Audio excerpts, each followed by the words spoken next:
نحمده ونصلي على رسوله الكريم أما بعد فأعوذ بالله من الشيطان الرجيم بسم الله الرحمن الرحيم ربي يسر ولا تعسر وتمم بالخير وبك نستعين السلام علیکم ورحمۃ اللہ وبرکاتہ۔ الحمدللہ آج ہماری نیو سورہ سٹارٹ ہو رہی ہے، سورہ صفات۔ سورہ صفات مکی ہے، ہجرت سے پہلے اس کا نزول ہوا۔ قرآن کے اعتبار سے اس کا نمبر 37 ہے اور نزول کے اعتبار سے اس کا نمبر 56 ہے۔ اس سورہ مبارکہ میں انبیاء علیہ السلام کا ذکر کیا گیا ہے۔ اس سورہ مبارکہ میں بے شمار نصیحتیں کی گئی ہیں، جن میں سے ایک نصیحت یہ بھی ہے کہ جیسے بھی حالات ہوں، اللہ کے نیک بندے اللہ کی فرما برداری کرتے رہتے ہیں۔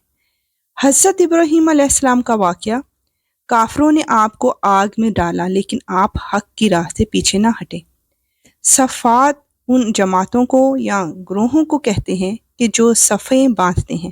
جب نماز باجماعت ہم ادا کرتے ہیں تو صفیں باندھتے ہیں۔ اسی طرح مجاہدین جب جہاد پر ہوتے ہیں تو دشمنوں کے سامنے وہ صفیں باندھ کر کھڑے رہتے ہیں، اور اسی طرح اللہ کے معصوم فرشتے اللہ کی بارگاہ میں اللہ کی عبادت میں مصروف ہیں۔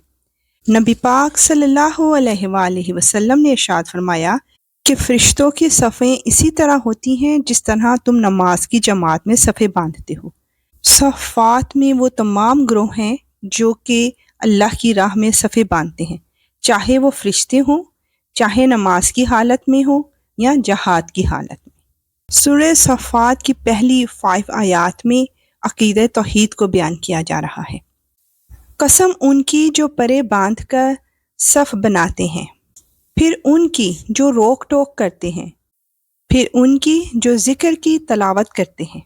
تمہارا معبود ایک ہی ہے جو تمام آسمانوں اور زمین کا اور ان کے درمیان کی ہر چیز کا مالک ہے، اور ان تمام مقامات کا مالک جہاں سے ستارے طلوع ہوتے ہیں۔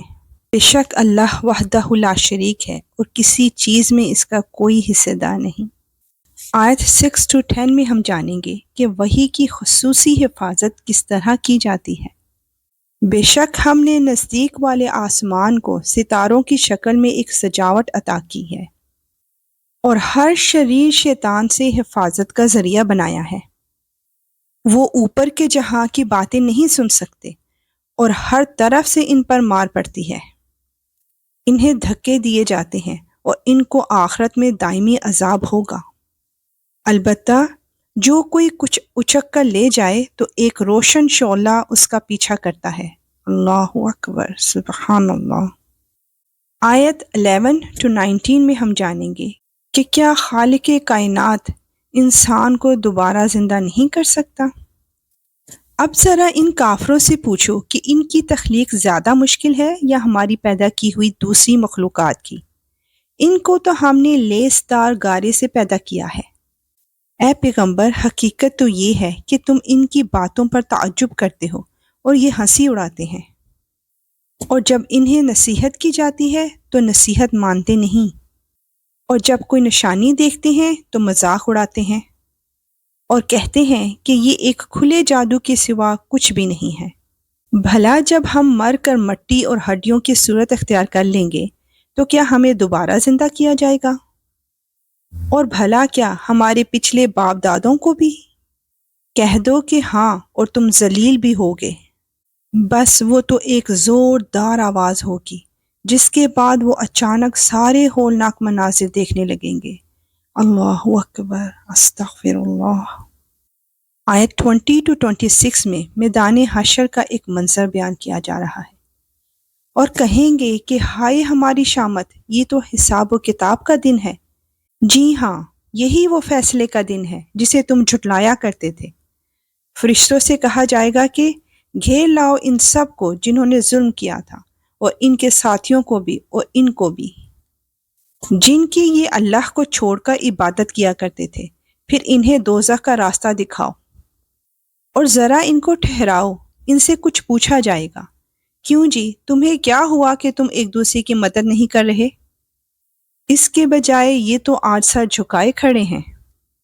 یا رب العالمین قیامت کی ہولناکیوں سے ہمیں محفوظ فرمانا۔ آیت 27 to 34 میں ہم جانیں گے کہ دنیا کے لیڈرز اپنے پیروکاروں کو کیا جواب دیں گے، اور وہ ایک دوسرے کی طرف رخ کر کے آپس میں سوال جواب کریں گے۔ ماتحت لوگ اپنے بڑوں سے کہیں گے کہ تم تھے جو ہم پر بڑے زوروں سے چڑھ چڑھ کر آتے تھے۔ وہ کہیں گے کہ نہیں، بلکہ تم خود ایمان لانے والے نہیں تھے اور تم پر ہمارا کوئی زور نہیں تھا، اصل بات یہ ہے کہ تم خود سرکش لوگ تھے۔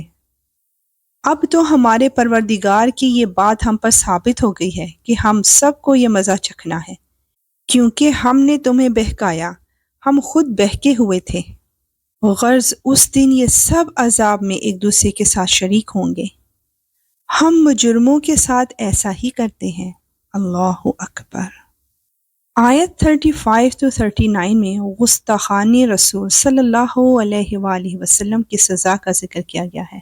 ان کا حال یہ تھا کہ جب ان سے کہا جاتا تھا کہ اللہ کے سوا کوئی معبود نہیں ہے تو یہ اکڑ دکھاتے تھے اور کہا کرتے تھے کہ کیا ہم ایسے ہیں کہ ایک دیوانے شاعر کی وجہ سے اپنے معبودوں کو چھوڑ بیٹھے؟ استغفر اللہ۔ حالانکہ وہ پیغمبر صلی اللہ علیہ وآلہ وسلم حق لے کر آئے تھے اور انہوں نے دوسرے پیغمبروں کی تصدیق کی تھی۔